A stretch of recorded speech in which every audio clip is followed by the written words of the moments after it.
కానీ గ్రామాల నుంచి మీకు ఆహారం రాకపోతే మీరు ఉంటారు కదా లోపట. వాళ్ళ సపోర్ట్ ఉంటే కదా మీరు లోపల లోపట ఉంటే. ప్రజల సహకారం ఉన్న రోజులే పార్టీ అవును. నడవగలిగింది. మీకు నడిచింది. ఆహారం పెడితే పోలీసుల నుంచి కేసులు ఇబ్బంది ఉండేవి. ఉండేది. తప్పని పరిస్థితుల్లో వాళ్ళు మీకు ఇచ్చేవారు. వాళ్ళ మీద మీ మీద అభిమానం ఉన్నా. అవును. కానీ పోలీసుల వేధింపులు తట్టుకోలేక ఆహారం ఆపేస్తే మీ వైపు నుంచి కూడా వాళ్ళకి ఒత్తిడి ఉంటుంది కదా. అట్లేం లేదు. హ్మ్. అట్లా ఒత్తిడి అనేది ఏం లేదు. ఎవరిని కూడా అట్లా మేము ఒత్తిడి చేయం. ఒకవేళ అట్లా ఒత్తిడి చేసి మేము తెప్పించుకుంటే మాకు సరిగా అన్నం వస్తుంది అనేది లేదు. అంటే ఇబ్బంది పెట్టి వాళ్ళని అన్నం కానీ తెప్పించుకుంటే లోయపల్లి ఇలాంటి గ్రామంలో మీ బాధితులు చాలా మంది ఉన్నారు. మా బాధితులు అంటే మీ బాధితులు అంటే ఆహారం అంతక మీ వేధింపులు తట్టుకోలేక చాలా మంది పోలీసులకి వచ్చి ఇన్ఫర్మేషన్ ఇచ్చేవారు. తప్పదు ఇట్లా. అట్లా ఎవరిని కూడా మేము ఇబ్బంది పెట్టింది లేదు. పోలీసులు అంటే డిపార్ట్మెంట్ ఎన్కౌంటర్లు చేయాలని చెప్పి నక్సలిజాన్ని రూపుమాపాలని చెప్పి రకరకాల ఎత్తుగడలతోటి వాళ్ళు వస్తున్నప్పుడు మేము ఇబ్బంది పెట్టి అన్నం తెప్పించుకుంటే అన్నంలో విషయం కలిపిన సంఘటనలు చాలా ఉన్నాయి కదా. అటువంటి ఎప్పుడైనా ఎదురయ్యే నాకేం జరగలేదు. ఉమ్. రాష్ట్ర వ్యాప్తంగా జరుగుతుంది కదా. అట్లా ఇబ్బంది పెట్టి రైతుల నుంచి కానీ జనాల నుంచి కానీ అన్నం ఎప్పుడు తెప్పించుకోము. కానీ అప్పట్లో వార్త ఎందుకంటే లోయపల్లి గ్రామం పేరు ఎక్కువగా వినిపించింది. మూమెంట్లో ఉన్న గ్రామము ఎన్కౌంటర్లలో చాలా మంది లోయపల్లి అనగానే మన నక్సల్స్కి ఒక హబ్బు లాంటిది. ఆ గ్రామంలో చాలా మంది వెళ్ళారు. అదే గ్రామంలో పోలీసులకు అనుకూలంగా మారారంటూ ఒక ప్రచారం జరిగింది. ఉండొచ్చు. ఇప్పుడు ఒక అనువైన ప్రాంతం ఇప్పుడు లోయపల్లె ఉదాహరణ మీరే చెప్పారు. ఆ ఊరంతా మాకు ఉంటుందని నేను చెప్పలేను. పూర్తి మా ఆధీనంలో ఉంటుందని చెప్పలేను. వాళ్ళకున్న సంబంధాలు వాళ్ళకుంటాయి, మాకుండే సంబంధాలు మాకుంటాయి. అదే లోయపల్లి నుంచి బూడిద అనురాధ అని ఒక కాంప్రేడ్ ఉన్నారు. మీకు ఎప్పుడైనా ఎదురుపడ్డారా? కలిసి మా పనిచేస్తారు. టీం మెంబరేగా. మా దళమే ఇద్దరం దళ సభ్యులం. ఇద్దరు కలిసి ఎక్కడ పనిచేశారు? రాచకొండ దళంలోనే పనిచేసినాం. 2003 దాకా తను రాచకొండలోనే ఉంది. 2003 తర్వాత ఆమె నల్లమలకు షిఫ్ట్ అయింది. అక్కడ నుంచి మెదక్ షిఫ్ట్ అయింది. కలిసి మీ ఇద్దరు కలిసి చేయలేదు యాక్షన్ ఎక్కడ? దేవలమ్మ నాగారంలో ఇన్ఫార్మర్ జరిగిన దాంట్లో ఒకరిద్దరు ఇన్ఫార్మర్లను శిక్షించిన దాంట్లో ఉన్నాం. కానీ ఆమె పేరు మీ పేరు ఎందుకండి ఎక్కువ అనిపించేది అప్పట్లో? యాక్షన్ జరిగిందంటే అదే ఇందాక నేను అన్నట్టు ఒక టీంలో ఎంతమంది ఉన్నారు, వాళ్ళ ఎవరెవరైతే చేయగలుగుతారనే డిపార్ట్మెంట్కి ఉన్న నాలెడ్జ్ ప్రకారం వాళ్ళు బయటకు రిలీజ్ చేసేది. అంతేగాని ఒకరిద్దరి పేర్లు వచ్చినంత మాత్రాన వీళ్ళిద్దరే పూర్తి సంఘటన చేసినట్టు కాదు. ఏదున్న పార్టీ నిర్ణయం, అవును, కమిటీ అంతా నిర్ణయించి చేసిందే. వ్యక్తిగా నలుగురు కలిసి చేసిందే కానీ ఒక్కరు ఆధీనం కాదు. ఓకే. మీ దళంలో మీకు సమకాలికులు ఎవరు? మొత్తం నేను రాచకొండలనే ఉన్నది ఏం లేదు. 2001లో రిక్రూట్ అయిన తర్వాత ఒక 3 నెలలు ఇక్కడ ఉన్న తర్వాత కృష్ణపట్టి దళంకి వెళ్ళిపోయాను. అక్కడ 2002 వరకు ఉన్నాను. 2002 తర్వాత అక్కడ ఉన్నాక మళ్ళీ 2003 మళ్ళీ రాచకొండకి షిఫ్ట్ చేసి. రాచకొండలో కానీ కృష్ణపట్టలో కానీ మీకు సమకాలికులు ఎవరు ఉన్నారా? ఆల్మోస్ట్ అందరు సమకాలికులు. అంటే ఏరియా కమిటీ ఉంటుంది. ఏరియా కమిటీ మెంబర్స్ ఉంటారు, వాళ్ళపైన ఏరియా సెక్రటరీ ఉంటాడు. ఏరియా కమిటీ మెంబర్స్ అందరూ కూడా సమకాలికులే. కానీ యాక్షన్లో మీతో పోటీ పడే వాళ్ళు ఎవరు ఉన్నారు? ఎవరికి చెప్పిన పని వాళ్ళు చేసేటోళ్ళు. ఆల్మోస్ట్ ఒక 2 పేరు చెప్పండి. మల్లేష్ ఉండే. మల్లేష్ బాగానే ఉండేది. ఇంకా ఇంకొక మల్లేష్ ఉండే. ఓకే. అంటే మీ దళంలో సాంబశివుడు యొక్క రాజకీయ ఉపన్యాసాలు ఎలాగుంటాయి? ఆయన మోటివేషన్ ఎలాగుంటాయి? బాగుండేది. అంటే తను ఒక 15-14 సంవత్సరాల ఉద్యమ అనుభవము. పొలిటికల్గా బాగానే ఉండేది, మిలిటరీ కూడా బాగానే ఉండేది. తను దాడులలో ఉన్నాడు, మన టీంలో ఉన్నాడంటే ఉన్న క్యాడర్కి అంతా కూడా కొంత మోరల్ సపోర్ట్ అనేది ఉండే. పెద్ద నాయకుడు మనతో పాటు ఉన్నాడు, ఏం కాదులే, మనం తక్కువ మంది ఉన్నా కొట్టగలుగుతాంలే అనే ధీమా అనేది ఉంటుంది. ఒక state secretary, state committee member మనతో పాటు ఉన్నాడు అంటే ఉంటుంది. కానీ యాక్షన్ చాలా ఫాస్ట్గా, నిర్ణయం కూడా చాలా ఫాస్ట్గా ఉంటాయి కదా. ఉంటాయి. కానీ పార్టీలో అంత వేగంగా నిర్ణయం తీసుకోవడం కూడా పార్టీ ఒప్పుకోదు కదా. ఆలోచించి నిర్ణయం తీసుకోవాలి కదా. అంటే దీంట్లో ఏంటంటే ఏదైనా కమిటీ తీర్మానం అనేది ఒక వ్యక్తిగా వచ్చేది కాదు. ఒక జిల్లా సెక్రటరీ ఉండని, స్టేట్ సెక్రటరీ ఉండని ఫాస్ట్గా వస్తాయి, తను ఒక్కడే తీసుకోగలుగుతాడు అనేది ప్రచారం. అంటే ఆ వ్యక్తి పాత్ర లేదని నేను అనను. ఏదైనా వ్యక్తి పాత్ర ఉంటుంది, అందులో భాగంగా కమిటీ పాత్ర కూడా ఉంటుంది. ఏ సంఘటన వెనుక కూడా వ్యక్తి పాత్ర కంటే కమిటీ పాత్ర అనేది ఉంటుంది. అందులో సాంబశివుడైనా కావచ్చు, శాఖమూరి అప్పారావు అయినా కావచ్చు, మాధవ్ కావచ్చు, రామకృష్ణ కావచ్చు, అందరి పాత్ర ఉంటుంది. ఎప్పుడైనా మీరు నల్లమల దళం ఉంది లేదా మెదక్ నుంచి కానీ ఈ దళం పాస్ అవ్వాలంటే మీ రాచకొండ మీద నుంచి దళం పాస్ అవ్వాలి. ఎప్పుడైనా ఒక మంచి కేంద్ర కమిటీకి కానీ వాళ్ళకైనా దారి చూపించారా? చాలా. అంటే 2000 చౌటప్పల్ దగ్గర సంసార్ నారాయణపూర్ దగ్గర క్రాస్ అవుతారు కదా. ఇక్కడ అనేది ఏం లేదు. అంటే వాస్తవానికి 2001లో మెదక్ జిల్లాని ఎత్తేసినప్పుడు మాధవ్ అక్కడనే ఉన్నాడు. ఇక్కడ మెదక్ జిల్లాలో మెదక్ ప్రాంతం నుంచి నల్లమలకు రావాలైనా ఎవరైనా రాచకొండ దళాన్ని అప్రోచ్ అయ్యి రావాల్సిందే. మెదక్ నుంచి వచ్చిన తర్వాత సిద్దిపేట ఈ ప్రాంతం నుంచి భువనగిరి ఆలేరు దళం టచ్ అవుతుంది. ఆలేరు దళం తర్వాత రాచకొండ దళం, రాచకొండ దళం కనగల్లు, కనగల్ దళం తర్వాత కృష్ణపట్టికి, కృష్ణపట్టి అంటే నల్లమలకు టచ్ అప్పుడు. అట్లా 1 by 1 ఎవరి పరిధిలో వాళ్ళు తీసుకుపోయి అప్పచెప్పాల్సిందే. అలా ఎవరికైనా చెప్పారా? మాధవ్ వచ్చినప్పుడు మేము తీసుకుపోయినాం. రాచకొండ దళం మేము రిసీవ్ చేసుకొని ఆలేరు దళం వాళ్ళు మాకు అప్పచెప్తే మేము కనగల్ దళం అప్పచెప్పినాం. మాధవ్ని మీకు ఆలేరు దళం హ్యాండ్ ఓవర్ చేసింది. అవును. ఈ టైంలో ఎక్కడ ఎలా తీసుకొచ్చారు? మాధవ్ను మాకు పోచంపల్లి అవతల రిసీవ్ చేసుకున్నాం. మీరేనా? పోచంపల్లి బీబీ నగర్ ఆ ప్రాంతంలో మేమంటే టీం రాచకొండ దళం అందరం రిసీవ్ చేసుకున్నాం. నైటే ఎంత దూరమైనా ఎంత జర్నీ అయినా నైటే నడవాల్సిందే. అంత పెద్ద నాయకుడు ఉన్నాడని చెప్పేసి బస్సులలోనూ అక్కడికి జర్నీలు ఉండవు, నడుచుకుంటూ వెళ్ళాల్సింది. వాళ్ళు మాకు అక్కడ రిసీవ్ చేసుకున్న తర్వాత మళ్ళీ కనగల దళానికి మేము అప్పచెప్పడానికి ఒక 4 days మా దగ్గర ఉంటాడు. అంత దూరం నడిచారు? 4 రోజులు నడిచి రాచకొండ దళం వాళ్ళు కనగల దళానికి అప్పచెప్పింది. కనగల వాళ్ళు కృష్ణపట్టికి అప్పచెప్తారు. అలా నల్లమలలోకి అక్కడ నుంచి కృష్ణపట్టి అంటే నల్లమల బార్డర్. అంటే మాధవ్తో మీకు అనుభవాలు చెప్పండి ఒకసారి. మాధవ్తో ఎక్కువ కాలం కలిసి ఉన్నది అంటే నల్గొండ జిల్లా ఇన్ఛార్జిగా ఉన్నాడు. అంటే స్టేట్ కమిటీ మెంబరు ఒక జిల్లాకు ఉంటారు. తను ఉన్నన్ని రోజులు మిలిటరీ క్యాంపులు జరిగేటివి, స్టేట్ క్యాంపులు జరిగేటివి, అదేంది పొలిటికల్ క్యాంపులు జరిగేటివి. ఇంకోటి మననూరు దాడికి పూర్తిగా తానే ఉన్నాడు. గైడెన్స్ పూర్తిగా ఆయనే. సాంబశివుడు కూడా ఉన్నారు కదా? సాంబశివుడు టీంలో ఉన్నాడు, కానీ ఈ మొత్తాన్ని డీల్ చేసింది మాధవే. స్టేట్ సెక్రటరీ అప్పుడు తను. Madhav state secretary. రాష్ట్ర వ్యాప్తంగా ఎక్కడ ఏం జరుగుతలేవు, ఇది ఒక్కటి మనం కొట్టగలిగితే రాష్ట్ర వ్యాప్తంగా మంచి ప్రభావం ఉంటుంది, పరిస్థితులు ఉంటాయని చెప్పేసి చేయించిన దాంట్లో మాధవ్ పాత్ర ఉంటుంది. కానీ అది ఫెయిల్ అయింది. తర్వాత దాన్ని ఆయన సమీక్షలు ఏమంటారు? సమీక్ష జరిగింది. సమీక్షలో అంటే అదే మనకు అంతకుముందు వచ్చిన టీం ఉన్నది అనేది మనకు సమాచారం లేదు, అందుమూలంగా అది ఫెయిల్ అయింది. కానీ దాడి సక్సెస్. అంటే మీరు చాలా మందిని అంటే పార్టీ నిర్ణయం మేరకు అటాకులు జరిగాయి కదా, ఏ సంఘటనలు బాధపడ్డారా? అన్యాయంగా వీళ్ళని చంపామని కానీ అన్యాయంగా దాడి చేస్తామని కానీ? 1-2 జరిగినాయి, గుర్తు తెచ్చుకోండి ఒకసారి. నారాయణపూర్ ప్రాంతంలో జరిగినాయి. అంటే కొంత రాంగ్ సమాచారం. ఎట్లా అంటే ఆ రోజు 2005 పరిస్థితికి ఏంటంటే నయీం మూమెంట్ అనేది బాగా ఉంది విస్తృతంగా. ప్రతి గ్రామంలో పట్టుకుపోయి కొట్టడము, చంపేయడము, నరికేయడం. ఎవరిది? నయీముద్దీన్ ప్రాంతం. డిపార్ట్మెంట్ కంటే ఎక్కువ నయీముద్దీన్తో ఇబ్బందులు పడ్డ గ్రామాలు ఎక్కువ, కుటుంబాలు ఎక్కువ, చిన్న భిన్నమైన కుటుంబాలు. అందులో భాగంగా ఒకరిద్దరు నయీంకు కలిసిరని చెప్పేసి మనకున్న సమాచారం మేరకు 1-2 జరిగినాయి. తర్వాత ఆ కుటుంబాలకు వెళ్ళి కలిసి కూడా చెప్పిండ్రు. అది కాకుండా ఇంకా 1-2 జరిగినాయి అంటున్నా, పూర్తిగా తప్పిదాలన్నీ. అంటే ఆ సంఘటన బాధపడ్డారు, తప్పు చేసామని క్షమాపణ కూడా అడిగారు. మీకు మీరు పనిచేస్తున్న టైంలో బాగా టఫ్ ఇచ్చిన పోలీస్ ఆఫీసర్ ఎవరు? ఇబ్రహీంపట్నం ప్రాంతంలో సిఐ కిష్టయ్య ఉండే. కిష్టయ్య బాగా ఇబ్బంది పెట్టిండు ఆ గ్రామాలని. యాచారం బెల్ట్ నుంచి యాచారం, మంచాల, ఇబ్రహీంపట్నం, సాగర్ రోడ్, కిష్టయ్య గౌడ్. రైట్. ఈ గ్రామాలన్నిటినీ బాగా ఇబ్బందులు పెట్టిండు. ఒక టైంలో అన్ని గ్రామాలలో పోయి సిపిఎం వాళ్ళు ముందరుండి స్టేషన్ ముందర ధర్నా చేయించిన పరిస్థితి. బాగా ఇబ్బందులు పెట్టిండు. ఇక్కడ ప్రాంతం వచ్చేసి అక్కడ రాచకొండ వైపు అక్కడ చాలా మంది ఉన్నారు. ఎవరి పేరు చెప్పండి? సిఐ శ్రీనివాస్ ఉండే. శ్రీనివాస్ అనే పేరు, సర్నేమ్ గుర్తులేదు. అంటే పార్టీకి దెబ్బ పడింది వాళ్ళ వల్ల నష్టం జరిగింది. సిఐ రామచంద్రారెడ్డి ఉండే, చౌటుప్పల్ ఉండే, తర్వాత ఇప్పుడు డీసీపీ ఉన్నట్టు. రామోజీరావు గారు ఆ పైన ఉన్నప్పుడు ఒక దళం పక్క నుంచి కొండల మీద వెళ్తుంది, దానివల్ల పోలీసులు కూంబింగ్ చేశారు అనేది ఒక వార్త వచ్చింది. మా దళమే తిరిగేదట, రాచకొండ దళమే. ఎలింశెట్టి దగ్గర దాకా వెళ్ళేది, కానీ లోపలికి వెళ్ళలేదు, సాహసం చేయలేదు. ఇప్పటికీ మేము ఎందుకు పోతాం, అంత అవసరం కూడా లేదు. సరే, మీరు పనిచేస్తున్న కాలంలో మీకు బాగా గుర్తుండిపోయిన సంఘటన చెప్పండి.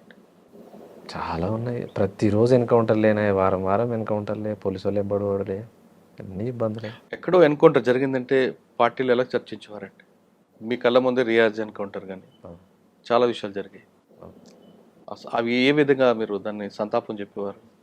ఉదాహరణకు మేము మాధవ్ ఎన్కౌంటర్ అవ్వచ్చు, చాలా పెద్ద ఎన్కౌంటర్ మాధవ్ది.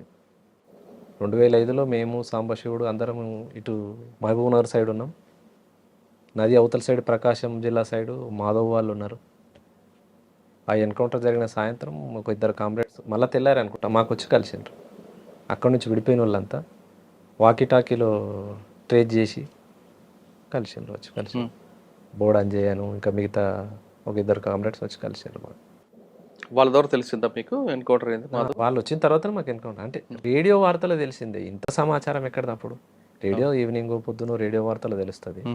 తర్వాత మిగిలిపోయిన కామ్రేడ్స్ మహబూబ్ నగర్ సైడ్ వచ్చి మా టీంకి కలిసారు. సాంబశివుడు అప్పుడు మాతో పాటే ఉన్నాడు.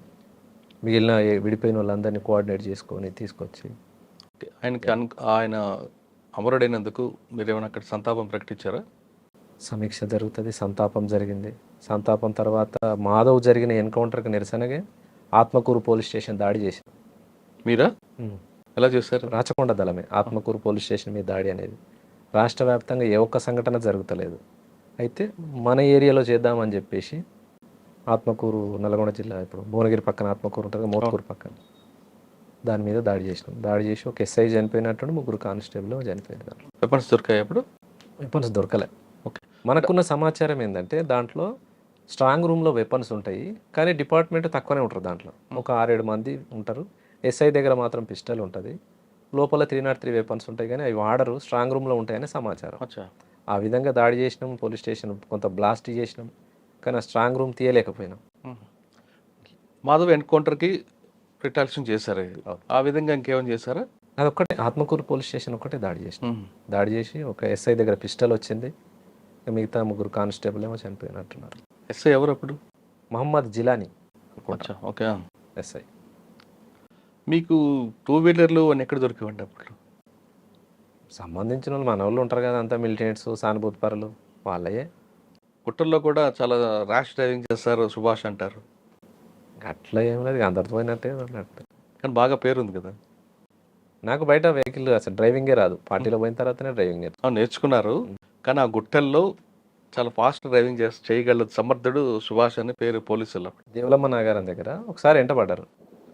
అయితే నేను గుర్తుపట్టారా వాళ్ళు? గుర్తుపట్టలే. మురళి నేను సిటీకి వేరే పని మీద వెళ్ళినాం. మురళి అంటే మెదక్ జిల్లా అతను. పోయి బండి మీద వచ్చి బైక్ గుట్ట కింద పెట్టి మేము పైకి వెళ్ళిపోయినాం. పైకి వెళ్ళిపోయినప్పుడు అక్కడ చుట్టుపక్కల ప్రాంతాల బర్లకాడుల్లో లేకుంటే జీవాల దగ్గర ఎవరో చూసిండ్రు. సమాచారం ఎటో పోయింది. దాదాపు జీవాల కాడులు, పశువుల కాడులు చెప్పరు. పార్టీకి పూర్తి పట్టు వాళ్ళే. కానీ అదేందో మరి అంటే ఎవరో ఒకరు జరిగింది, లీక్ అయింది. ఆ రోజు గుట్ట మీద దళం ఉన్నది, ఉన్నాం. తెల్లారి పొద్దునే లేచి ఇక కాలకృత్యాలు తెచ్చుకొని బయటికి సెంట్రీ చూసేటప్పుడు బర్రెలు వరుసగా వస్తున్నాయి, బర్రెలు వస్తున్నాయి అని అన్నారు. అదేంది నల్లగా వస్తున్నాయి అని అన్నారు మన వాళ్ళు. బర్రెలు అవి ఉంటాయి, సరిగా చూడరు అన్నారు. బర్రెలు కాదు, ఏదో తేడా కొడుతుంది అని అనుకున్నాం. ఇంకొంచెం దగ్గర బైనాక్యులర్ పెట్టి చూస్తేకల్లా కూమింగ్ టీం వస్తుంది. అటు వస్తురా, మన దిక్కు వస్తురా, కనిపెట్టురు అని చెప్పినాం. కరెక్ట్గా మేము బండి ఎక్కడైతే కింద పార్క్ చేసినామో ఆడికే వస్తున్నారు, అక్కడికే వస్తున్నారు. ఇది బాగలేదు, బండి దొరికితే బండి ఇచ్చిన ఆయన పని అవుతుంది. అప్పటికప్పుడు నేను సివిల్ అయ్యి షార్ట్ వెపన్ పెట్టుకొని కిందికి వెళ్ళిపోయినా. నేను గుట్ట దిగి దగ్గర కొట్టాలి, వాళ్ళు వచ్చేసారు బండి దగ్గరికి. ఓకే. ఆ బండి తీసుకోలేకపోయినా, బండి వాళ్ళు పట్టేసుకోరు. వాళ్ళని చూసి నేను కొంత అటు చెట్టు నుంచి అటు చూసి అటు జరిగిన ఫైరింగ్ స్టార్ట్ అయింది. అట్లా మేము తెచ్చిన బండి వాళ్ళు పట్టుకోగలిగారు. ఇంకా ఆ రోజు నేను బండి నడిపింది ఏం లేదు. నైట్ వచ్చినాం, ఆడబెట్టినాం, ఫైరింగ్ కొట్టుకుంటా వాళ్ళే అటు జరిగారు. నేను చెట్ల నుంచి గుట్టెక్కి వెళ్ళిపోయినా. అదే బండి వేసుకొని 1 కిలోమీటర్ దాకా వాళ్ళ బండి మీద పోతూ ఫైరింగ్ కొట్టిరు వాళ్ళే. అంటే నేను ఎటు వెళ్ళిపోయినా అనేది స్టేట్ బాటం ఉరికినా అనేది వాళ్ళు అనుకున్నారు, కానీ నేను బాటం పోలే, ఇటు గుట్టెక్కిన. సిటీలో కూడా వచ్చేవారు కదా, ఎందుకు? హైతనగర్, వనస్థలపురం, ఎల్బీ నగర్ వరకు ఎవరి కోసం? అప్పుడున్న పార్టీ నిర్ణయం ప్రకారం ఏమైతే టార్గెట్లు ఉంటాయో ఆ టార్గెట్. అంటే సిటీలో రావడం వల్ల ఎక్కడ లీక్ అయితే మీకు ప్రమాదం కదా. ఎందుకు అంత సాహసం చేయాలి? పార్టీ నిర్ణయం మేరకు? పార్టీ నిర్ణయమే, వ్యక్తిగతం ఏముంటుంది. ఎక్కడ సిటీలో ఎక్కడ కూడా వచ్చేవారండి? సిటీ లోపల వరకు వచ్చినాం, ఆల్మోస్ట్ వనస్థలపురం అయింది, పంజాగుట్ట వరకు కూడా వచ్చినాం. మనకు అనుకున్న టార్గెట్లు రీచ్ కాక కొంత ఆ విధంగా వచ్చి మిస్ అయినట్టు ఎవరున్నారా? ఈ లోపల వేరే పనుల మీద వచ్చినాము. టార్గెట్ అంటే సంఘీ దగ్గర అనుకున్నాం. సంఘీ మరి వాళ్ళ అన్నదమ్ములలో ఎవరికో గన్మెన్ ఉండేది. ఆ గన్మెన్ స్టెన్ కార్బన్ వెపన్ ఉండేది. కొడితే మనకు వెపన్ అన్న వస్తుంది కదా అనే ఆలోచనతోటి ఆడ కొట్టాలనుకున్నాం. మేము 4 రోజులు అంటే తాళ్ళు ఎక్కేటోళ్ళు నల్గొండ ప్రాంతం నుంచి వచ్చి సంఘీ ఏరియాలో తాడి చెట్లు బాగుంటాయి, వాళ్ళ గుడిసెలలో ఉన్నాం. 4 రోజులు ఉన్నాం. 4 రోజులు వాళ్ళు రాలేదు, అదొకటి మిస్ అయింది. ఇంకా ఇంకొకటి డిఆర్డిఎల్ దగ్గర సెక్యూరిటీ ఉంటుంది కదా, అవును. వాళ్ళ దగ్గర ఎస్ఎల్ఆర్లు ఉన్నాయని చెప్పేసి మనకు మిత్రుడు చెప్పిండు. ఇక్కడ ఎవరో సెక్యూరిటీ ఉంటున్నారు, ఆ టార్గెట్ చేస్తే మనకు ఒక 5-4 ఎస్ఎల్ఆర్లు వస్తాయి అనే సమాచారం ఇస్తే మన వాళ్ళు, అంటే డిఆర్డిఎల్ అని తెలియదు. మ్మ్. ఆ కామ్రేడ్ వచ్చి జిల్లా కమిటీ వాళ్ళకి చెప్పినందుకు జిల్లా కమిటీ వాళ్ళు నాకు చెప్పి నువ్వు ఒక టీం వేసుకొని పో, అక్కడ ఏదో 4-5 వస్తాయట మనకు ప్రయత్నం చేస్తే అనేసి అంటే టీం ఎంగేజ్ అయ్యి వచ్చినాం. తీరా చూస్తే అది డిఆర్డిఎల్. మ్మ్. అక్కడ కొట్టి మనం ఎక్కడ ఎస్కేప్ అవుతాం, ఇది కష్టం, అసలు మన పని అవుతుందని చెప్పేసి దాన్ని రిట్రీట్ చేసుకున్నాం.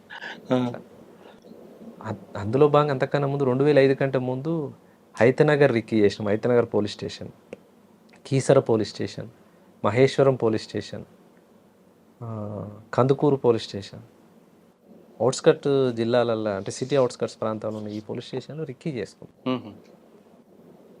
ఈ 5 పోలీస్ స్టేషన్లలో ఏదో ఒకటి దాడి జరగాల్సి ఉండే, మ్మ్. కానీ లోపల నల్లమలలో ఎన్కౌంటర్ అయ్యి అప్పుడున్న స్టేట్ కమిటీ మెంబర్ చనిపోవడం, రకరకాలుగా కొంత డిస్టర్బెన్స్ జరిగి ఆగిపోయినాయి. లేకపోతే ఈ 5 పోలీస్ స్టేషన్లలో జరిగేది. మీరు పంజాగుట్టకు వచ్చి షాన్బాగ్ దగ్గర ఒక centre committee member Takkadipalli Vasudevarao alias Ashan కలిశారని వార్త ఉంది, వాస్తవం? అంటే ఆశన్ననే అనేది నాకు తెలియదు.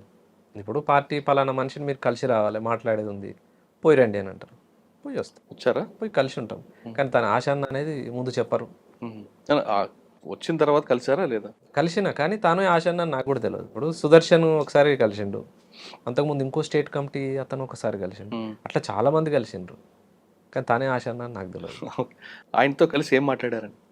ఏమన్నప్పుడు ఏం మాట్లాడినా షాన్బాగ్ హోటల్ ఉండొచ్చు. సిటీలో పంజాగుట్ట దాటి కూడా వచ్చారా మీరు? వచ్చినాం, ఎంతవరకు వచ్చారు? సిటీ అంతా తిరిగేది. సివిల్ కదా, ఎవరు గుర్తుపడతారు? సివిల్ వచ్చి కుకట్పల్లి ఆల్విన్ కాలనీలో అక్కడ కొంత షెల్టర్ తీసుకున్నారా, వాస్తవం?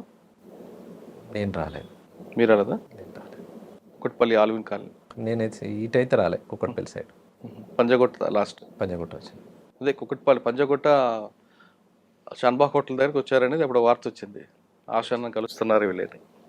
సిటీ ప్రాంతం కూడా నాకు అంతకు తెలిసిందేం కాదు, ఎవరైనా తోడు తీసుకొని వచ్చేది తక్కువ. మీరు ఒక లక్ష్యం కోసం వెళ్ళారు, చేశారు కొంత, మరి ఎందుకు బయటికి ఎందుకు వచ్చారు? పోలీసులు వేధింపులకా, లేదంటే మీ కుటుంబం మీద ఉన్న మమకారమా, లేదా కేసులు ఎక్కువ అవుతున్నాయనా? కుటుంబం మీద ప్రేమనే అంతే. ఇంకా కేసులు ఇబ్బందులు అనేటివి ఉన్నన్ని రోజులు అవి ఉంటాయి, ఎప్పటికి ఉండే ఉంటాయి. ఓకే. కుటుంబం మీద ప్రేమతోనే. అప్పుడేమన్నా రమ్మానన్న? వాళ్ళు ఎప్పుడైనా రమ్మంటారు, చేసిన కాడికి చాలు, ఇంకెందుకు వచ్చేసి అనేది చెప్తారు వాళ్ళు. మీరు వర్గ పోరాటం కోసం వెళ్ళారు, కానీ కన్న తల్లి వీళ్ళెందుకు కేసులు వేయి పోలీసులు బూతులు తిడుతుంటే బాధ అనిపించలేదు ఎప్పుడు కూడా? ఉంటుంది, బాధ ఉంటుంది. బాధ మనకి జన్మనిచ్చే తల్లిదండ్రులని మనం సరిగ్గా చూసుకోకపోతే, అంటే ప్రతిరోజు కలుస్తున్న జనాలలో తల్లిని తండ్రిని చూస్తున్నాం కదా. చూస్తారు కరెక్టే, కానీ మనకి రక్తం పంచిపుట్టిన తల్లి ఆమె కదా. మీరు వర్గ పోరాటం వాళ్ళే తల్లిదండ్రులు కాదని జనాల్లోనే తల్లిదండ్రులు చూస్తాం, కానీ ఇక్కడ మనకి జన్మనిచ్చిన తల్లి వేరు కదా, తండ్రి.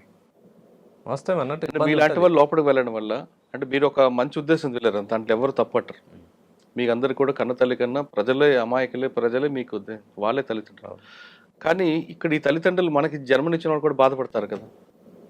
మీ మీద కేసులు పెట్టి మిమ్మల్ని వేధించడానికి పోలీసులు వాళ్ళని తీసుకెళ్ళి బూతులు తిట్టడం, కొట్టడం అని చేస్తున్నప్పుడు ఈ రకమైన ఇబ్బందులు ఉంటాయి అనేది ఆల్మోస్ట్ అందరికీ తెలిసిందే, అవి అనుభవిస్తున్నాయే. ఒక ఉమ్మడి ఆచరణ, ఉమ్మడి ఆశయం కోసం పోయినప్పుడు మన కుటుంబం పడే బాధలు ప్రజల్లో బాధల భాగమే తప్పితే వ్యక్తిగతంగా దాన్ని చూసిన వాళ్ళ బాధ ముందు ఈ బాధ మనకి ఎక్కువ కాదు. ఎప్పుడైతే వ్యక్తిగా ఫీల్ అయ్యి నా కుటుంబం ఇంత బాధపడుతుందనేది ఎప్పుడైతే ఫీల్ అవుతామో ఇక ఉండడానికి సిద్ధపడరు పార్టీలో. సరే, ఆ విషయం పార్టీకి చెప్పి వచ్చారు బయటికి? చెప్పిన. పార్టీ అనుమతి ఇచ్చిందా? మరి అనుమతి ఇవ్వరు, వద్దు అని అంటారు. పార్టీ ఎప్పుడైనా వద్దని అంటారు. ఎందుకు అని అంటే ఇంతకాలం పార్టీలో జర్నీ చేసిన తర్వాత మీరు బయటికి వెళ్తే బతకలేరు, అంటే రకరకాలైన ఇబ్బందులు ఉంటాయి. ఇంకోటి నల్గొండ జిల్లాకు వచ్చిన ప్రాంతం, అంటే మా నల్గొండ జిల్లాలో పనిచేసినాం కాబట్టి ముఖ్యంగా నయీముద్దీన్ తోటి రకరకాల ఇబ్బందులు ఉంటాయి, అవన్నీ ఫేస్ చేయలేరు, వద్దని చెప్తారు. వద్దని కూడా చెప్పారు. ఎవరి ద్వారా సరెండర్ అయ్యారు మీరు? డిఐజీ ఈశ్వర్ రెడ్డి అని ఉండే. అవును, ఆయన దగ్గరికి ఎవరి ద్వారా వెళ్ళారు? వాళ్ళ రిలేటివ్ రామన్నపేట ఎమ్మెల్యే ఉండే, అప్పుడు రామన్నపేట కాన్స్టిట్యున్సీ ఉండే. ఓకే. ఉప్పునుతల పురుషోత్తం రెడ్డి అని, ఆయనను కలిసి మా ఫ్రెండ్స్ ఉండే ఒకరిద్దరు, మా ఫ్రెండ్స్ ద్వారా పురుషోత్తం రెడ్డి దగ్గరికి పంపిస్తే పురుషోత్తం రెడ్డి గారు వాళ్ళకి రిలేటివ్ అవుతాడు, బామ్మడితో బావనే అవుతాడట.